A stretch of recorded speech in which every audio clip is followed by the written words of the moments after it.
Greetings, my friends. It's your boy B Freezy, back up in this piece, popping like fish grease.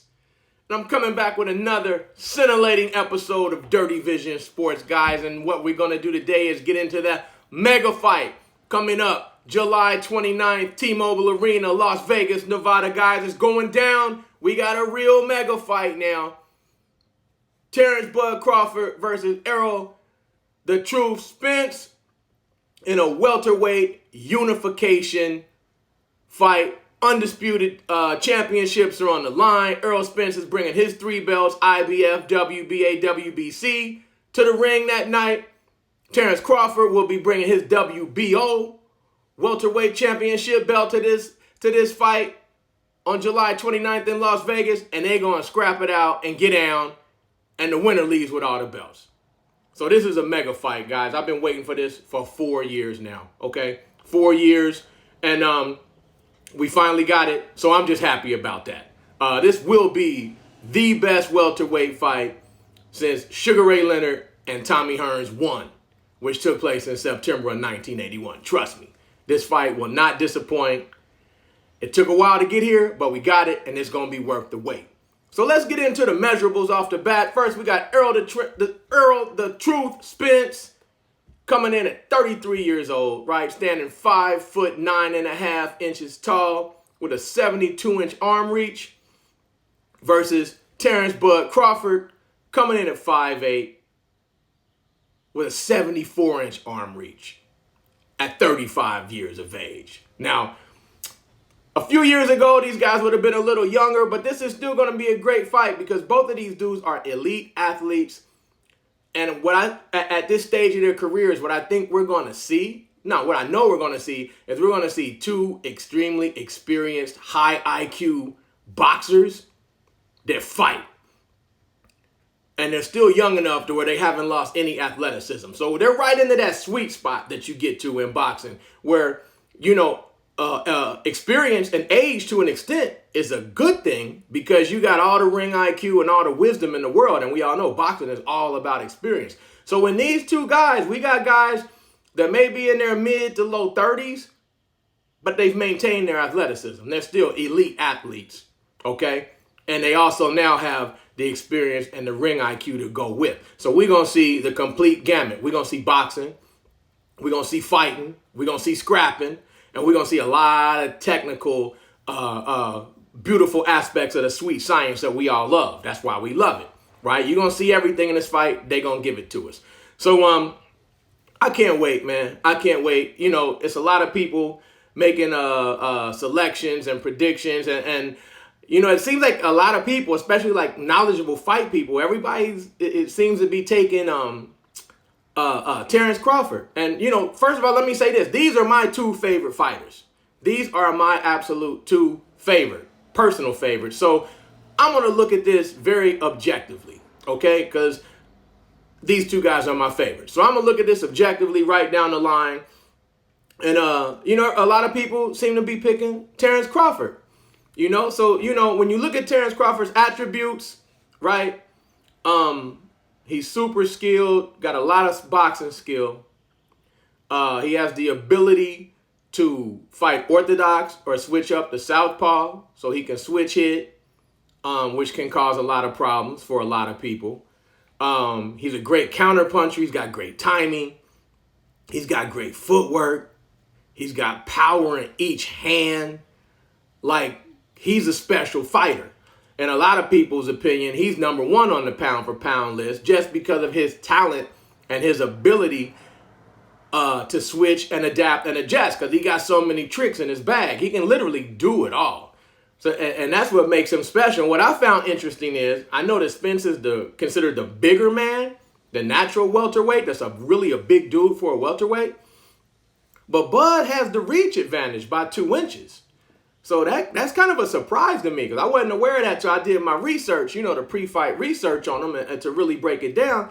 And that's quite an advantage, especially with a guy with Bud's IQ and skills to have a 2-inch reach advantage too. That kind of makes you got to think about that. You got to consider that. So I understand why a lot of people are picking Bud, right? 3-division world champion, former undisputed world champion at junior welterweight. And if he can beat Spence and pull this off and become undisputed at welterweight, 2-time undisputed world champion in 2 divisions, man, that puts him in a special place in the history of boxing. Not just this era, but in boxing history. So if Bud could pull this off, he has earned his props because he can do it all. He's fantastic to watch. If you just look at his videos of him just training and working out, I mean, it's amazing. The dude just does fantastic things just effortlessly. So he's going to be a lot to deal with for anybody. He's got the ability to adjust to anything. And he's got the talent, the IQ. That's what's going to make this a special fight. Then we look at Spence, right? Errol Spence. I think he's not getting enough credit for what he's capable of doing. Because, again, to me, this is a 50-50 fight right down the middle. Because everything that you can say Bud can do, we got to see if it's going to work against Spence. Just like everything that we know Spence can do, we got to see if he's going to be able to pull that off against Bud. So you got Spence, big guy, right? Big, strong, powerful, skilled, fast. I don't think Spence gets enough credit for his attributes, okay? People say he's basic, but he's basic with the pure fundamentals. That's all you need, right? You're combining, in Spence, he's combining true, pure fundamentals with elite athleticism, size, speed, skill, and talent. So when you combine all of this, right, with just pure fundamentals, that's tough to beat. You see what I'm saying? Like, for my basketball fans, let's look at a basketball analogy real quick, right? Who's considered the greatest power forward of all time? By most people, it's Tim Duncan, right? And he was as basic as it gets. He didn't do nothing flashy. He wasn't even that tremendous of an athlete, right? He was 7 feet tall, very athletic, but he was just fundamentally sound. And he would drill you and kill you with fundamentals. He would chew you up and spit you out just off fundamentals. They called him the big fundamental. In my opinion, that's what Spence is in the boxing world. He's Tim Duncan, only with way more athleticism. Errol Spence is an elite athlete, right? This dude's an elite athlete. If he was playing football, he might be playing cornerback for the Dallas Cowboys. I mean, he's that athletic. You just look at the dude. He's shredded. He's in great shape.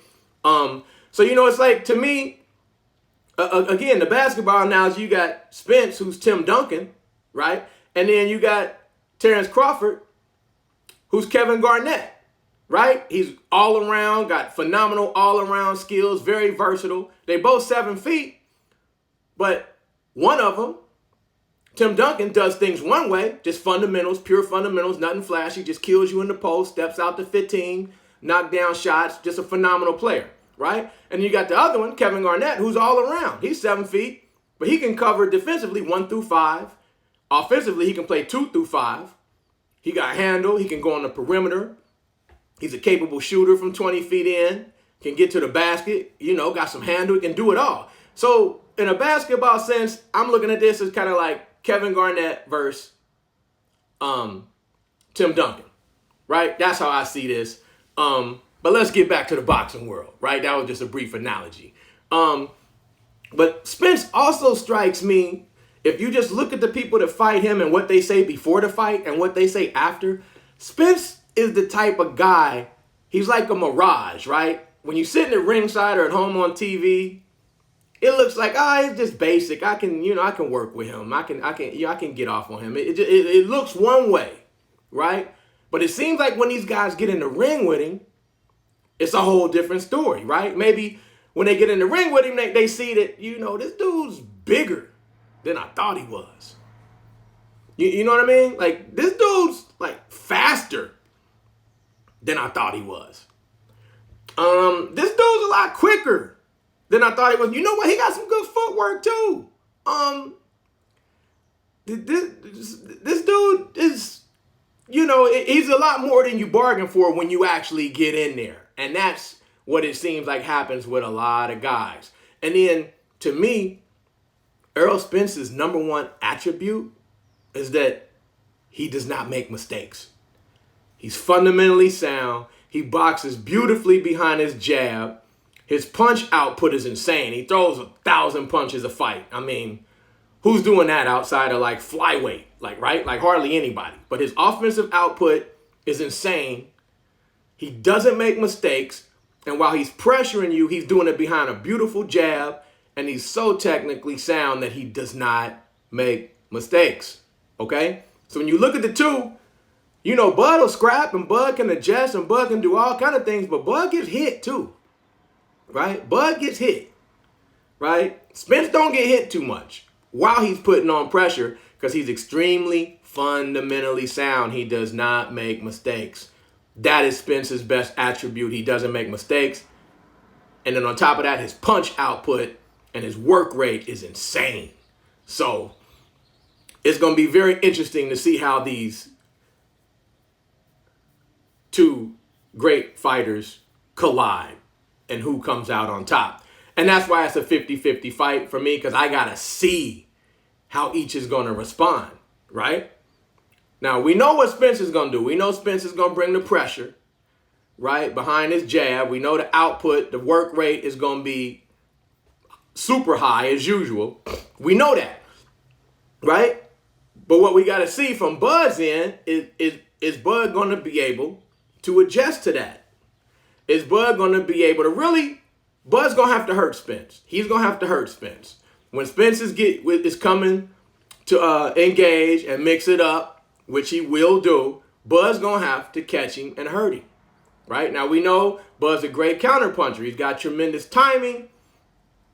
Is he going to be able to find holes in that offensive assault of Spence in order to get off, a shot, an uppercut or something, or some kind of hook to be able to rock Spence? Because he's going to have to hurt him. In my opinion, for Bud to win, I don't know who's going to win, but if Bud does win, he's going to have to knock Spence out or hurt him really bad 2 or 3 times throughout this fight. And he's going to have his opportunities because Spence is going to be there and Spence is going to be coming. Spence ain't going to give him a lot of chances because he doesn't make a lot of mistakes, but we know Bud's special. That's what makes this a great fight, right? These are uncharted waters for both of these guys. Neither one of these guys have seen anything in the ring like they're going to see in each other July 29th. So that's what I can't wait to play out, right? So can Bud hurt Spence? Will he be able to catch him? Will he be able to hurt him? Will he be able to slow him down and slow down that offensive assault that's coming? Because it's coming, and it's coming responsibly, and it's coming behind a tremendous jab, and it's coming with great fundamentals. So Bud's a special fighter. That's the question. Will Bud be able to hurt Spence? Because in my opinion, he's going to have to knock him out or, again, hurt him 2 or 3 times throughout this fight in order to win. Can he do it? Of course he's capable. Will he? I don't know. We got to see. It's going to be a tremendous fight, though. Then again, on Spence's side, right, it's kind of just the reverse, because this is really all it comes down to. Is Spence going to be able to work like he usually works against everybody else? We don't know. But it's a huge question mark because Terence Bud Crawford is not everybody else. Okay? Bud's not everybody else. He's special. And I'm going to tell you how special he is in my opinion. I already knew he was great. He was already one of my favorites. Him and Spence are my 1 and 2. They go back and forth. 4 years ago I had Spence. 2 years ago I had Bud. 3 months ago I had Spence. 2 months ago I had Bud. Now it's 50-50. I just love them both. I just want to see a great fight. Right? But here's the thing. Is Spence going to be able to do what he normally does? Because Bud's not normal. Bud's not the average guy. And what really opened my eyes is when Terence Crawford fought Shawn Porter. Shawn Porter is a dog. Shawn Porter has made a living and a name and a Hall of Fame career just built on his tenacity. Simply on his tenacity. He's a good fighter. He's a good fighter. Good skills, good all around, skills, great athlete, tough as nails. He's a dog. That's Shawn Porter's calling card when it comes down to it in his career. He was a beast. He was a dog, and he ain't stopped. And he had good all-around boxing ability and skills. But Terence Crawford, man, bullied Shawn Porter and beat him up. Like, nobody does that. Nobody did that ever. I don't think in Shawn Porter's whole career. It was a very competitive fight throughout the first 5 rounds or so. But then after that, what you saw was a competitive fight, throughout the first 5 rounds or so. But then after that, you just saw Bud just take over and bullying and really just end up beating Shawn Porter up. And you've never seen that. I wouldn't have thought that would have happened. I thought Bud was going to win that fight, but I thought it would go to distance. I didn't think he was going to bully and beat up Shawn Porter. And one other thing is, although Spence is considered the bigger guy, don't sleep on Bud's strength, man, like physical strength. Because also in that fight against Shawn Porter, if you look at that 5th round, it was one sequence in the 5th round where Shawn Porter was just getting off his combinations on Bud, just getting off his combos. Bud was just catching and just shoving him. He shoved Shawn Porter across the ring without throwing a punch. Shawn Porter just throwing combinations, Bud just catching, and then just shoving him. He bullied Shawn Porter and then beat him up, and that blew my mind because nobody does that to Shawn Porter, not even the great Errol, the true Spence, was capable or able to do that against Shawn Porter. So that just lets me know, seemingly, Spence is tough, man. Spence is tough. And I honestly would probably lean towards Spence, but you can't. Bud's great, and that's why I got to see it happen. I got to see the fight go down. I got to see how it takes place because Bud is not the regular fighter or the average guy. And the way he handled, I know you really can't compare who fought who and how they did against who when they fought, but the way he handled Shawn Porter, Bud's a dog with skills. So this is going to be a great fight, man. It's too close to call. We know what Spence is going to do. I'm going to say this. We know what Spence is going to do. And we know he's going to do it extremely efficient. And we know he's not going to make a lot of mistakes. Will Bud be able to counter him, adjust, and hurt him? Because that's what's going to have to happen. And with Bud being being able to switch hit, go from orthodox to southpaw, is that going to help him in this fight, right? Because that actually might be hurtful to Bud, right? Because Spence is already lefty. So when Bud switches to southpaw against a right-hander, he's got kind of an advantage, right? Then that's why he does it. But when he's switching southpaw against Spence, who's already a southpaw, that's not going to be that big a deal for Spence.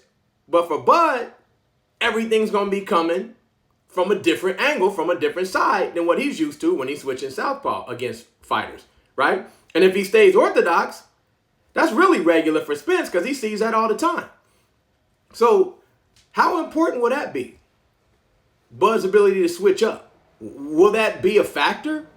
Because to me, in my opinion, although it can throw somebody off guard for a sequence or for a little bit, it seems as if it would put Bud at more of a disadvantage because it'll be new looks for him going southpaw against a southpaw, right? That usually doesn't take place in fights, right? And again, if he stays orthodox, that's just regular stuff for Spence. So this is going to be a great fight, y'all. It's 50-50. I don't know how it's going to break down. I need some help from you guys. I want to hear your opinions. I know a lot of people are sleeping on Spence. I don't really get that because to me it's 50-50. I can't tell you who's going to win until I see it. Both guys are great. They're two of my favorites. But, I really need help. I really need you guys' opinion. I'm interested in seeing the comments. And let me know who you got and why. And right now, I'm on the middle of the fence. It's 50-50 for me, guys. But what I do need you to do is please like the video if you found it worthwhile or interesting. And please subscribe to the channel, Dirty Vision Sports, guys. We're trying to grow this YouTube community. and you know, bring about conversations on sports content, and take a look at angles that other people might not be viewing or talking about, you know. And just please subscribe to the channel, guys. Like the video, subscribe. Dirty Vision Sports, the place for intelligent sports talk. Appreciate you guys so much. This is going to be a great fight. We're about a month out. I don't know who I got now. It's 50-50. Maybe in a couple weeks I can decide. But for now, it's 50-50. I need your help. I need your comments. I want to know who you got and why. All right? So don't forget, please like the video. Please subscribe to the channel. That's it for me, your boy, B Freezy. I'm out.